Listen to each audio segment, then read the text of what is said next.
Hello, everyone.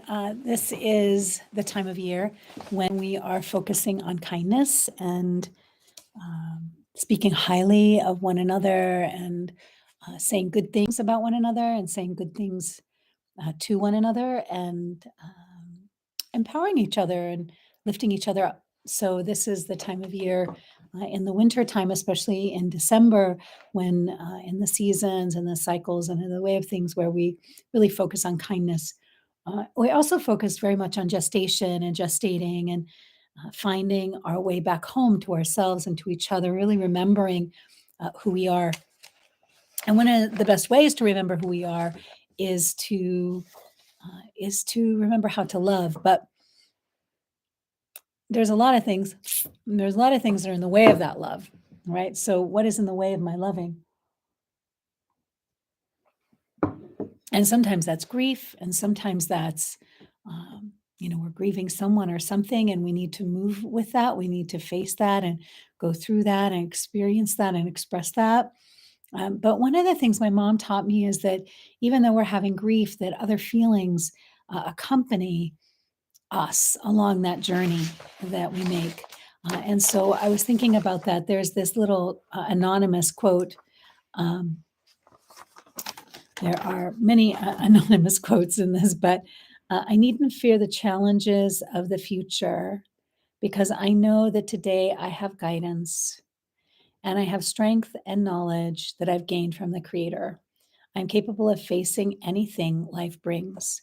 And so sometimes we just don't know that we're really capable of facing whatever life brings. And in order to face what life brings, we need a few things. We need to be able to access our own heart. We need to be able to have guidance in our lives, whether that's our own heart or whether that is, have elders and friends and family members that I go to that where I really cherish their view and their opinion. I have colleagues that I go to, and sisters and brothers that I go to that really help me to. It's a guidance system that helps me to deepen in my self trust. So one of the ways in which we can experience fulfillment is to speak with those guidance systems, to make contact with ourselves each day. One of the things I like to do is I like to write each morning. I just write a few pages as a way just to say, "Hey, how are things going? How are you, Shar? How are you doing?" And you can do the same and just insert your own name there. Getting to know ourselves, I think, is really important, and taking the time for reflection and a little, even if it's just that little bit of space each day, even if it's 5 minutes each day, just to say, how are you doing? How can we live the life that you want to live? Are you living the life that you want to live? Are you being the person that you want to be? And so those are questions that I like to ask myself each day. Am I being the person that I want to be? And is this fulfilling for me? And we can just ask ourselves, even in the moment, like, is this fulfilling for me or not? Um, and we can discover more about ourselves if we'll be in that conversation, if we're able to be in that conversation with ourselves. Um, right now I'm at Nine Muses, and which is in Idaho, a little place that I have in Idaho, and where I'm the steward of the land here. And I I really love being here. And I woke up and did my prayers really early in the morning, and there's a little pond out here, and I remember I just heard this breathing in the morning darkness, and I knew that it was deer, because they're very noisy. They might appear to be quiet and gentle, but they're noisy. and and so I heard a couple of branches break, and then I just knew that they were there, and I could hear them. There must have been like five of them because I could hear the breath at different points around the lake. And what a powerful thing to be given by life. And I was able to stand there in the darkness, listening to the breathing of life, listening to more life around me, listening to um, these beings that are here on this land with me, and we're connected. We're sharing this land, and I have the holy privilege of being a part of stewarding this land with them. So I have these friendships with these deer that I've developed over the years, and they've had their babies here, they've had their little fawns here, and I know that um, the little fawns, I've gotten to see them grow up, and just the privilege of watching them grow and being with them, and then being able to, perhaps it was that voice that I heard in the darkness. So to interact with life in my morning prayer when I go outside, it's always fulfilling for me, but when there's moments like that where I'm interacting with life and, life is embracing me in that way, where we're known to each other and uh, where we are engaged with each other in that beautiful darkness and in that beautiful silence, that is a place of deep fulfillment, and that is also a place of kindness, where I'm really being kind with myself, and I'm really being kind, and I'm receiving the kindness and the love of the world also.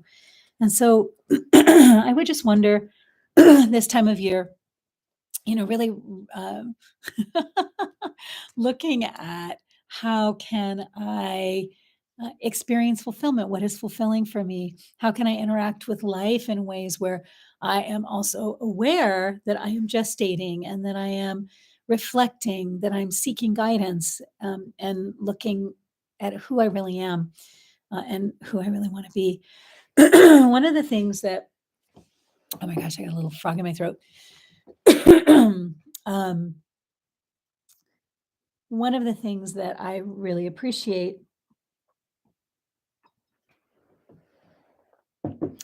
is that what's true is that kindness is not an easy thing, just like love is not an easy thing. It's not this thing that we, the easy thing is often just to react and not to respond, or to think about a million different things and ways that things could be better or different, instead of thinking about, oh, how can I be better, or how can I shift and change and transform. And so I really appreciate what Bell Hooks says here. She says in her book, All About Love, there's a quote that she has from John Wellwood. And it says, as John Wellwood reminds us in The Journey of the Hearts, the path of conscious love, dreaming that love will save us, solve all our problems, or provide a steady state of bliss or security only keeps us stuck in a wishful fantasy, undermining the real power of love, which is to transform us.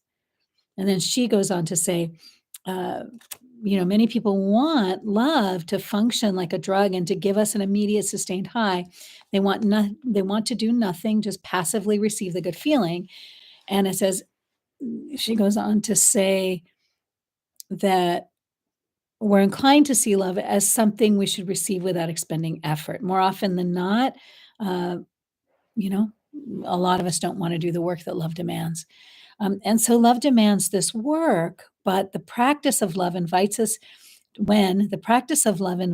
to enter a place of potential bliss that is at the same time a place of critical awakening and pain, many of us will turn our back on love. So, how do we turn toward love?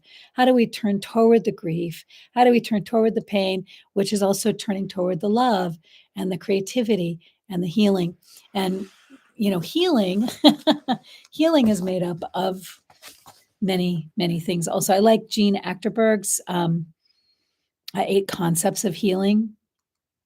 And the 8 concepts of healing are remembering that healing is a lifelong journey toward wholeness, that we're not going to do this in one day or one night or in a year. And, it is a process. So we are in a process of healing, and we can offer ourselves to that healing and recognize, oh, just one day at a time. And I can face each of these things, just one thing at a time I can face. And then to look at, our connections, to remember our connections. It's another process that is important around our healing. Healing is also looking at unity, our interdependence with all living things. It's also softening what is hardened, softening what is hardened. It is also accessing our creativity and accessing love. And healing is seeking and expressing itself in its fullness. and healing is learning to trust life. And so I wanted to close with some questions about fulfillment. What is most fulfilling for you? What do you find most fulfilling? How do you experience fulfillment? When was the last time you experienced fulfillment? And what are some ways that you can access some guidance systems that will be helpful? And one of the things that, in the recovery movement, there's a statement that, my best thinking got me here. And so what we want is we want a greater thought, or a greater, like the great mystery can bring us a new thought and a new way of being. And then we can ask ourselves, what is the next best step, or what is the next best step that will be for the highest good of everyone. And I always like to say, we are included in everyone, and sometimes we don't always include ourselves in the good of all, but we are included in the good of all, because we are a part of the earth, and it's time to really recognize that we can be in these cycles and in these seasons in a way where we experience deep fulfillment and well-being. Have a beautiful week. Talk to you next Thursday.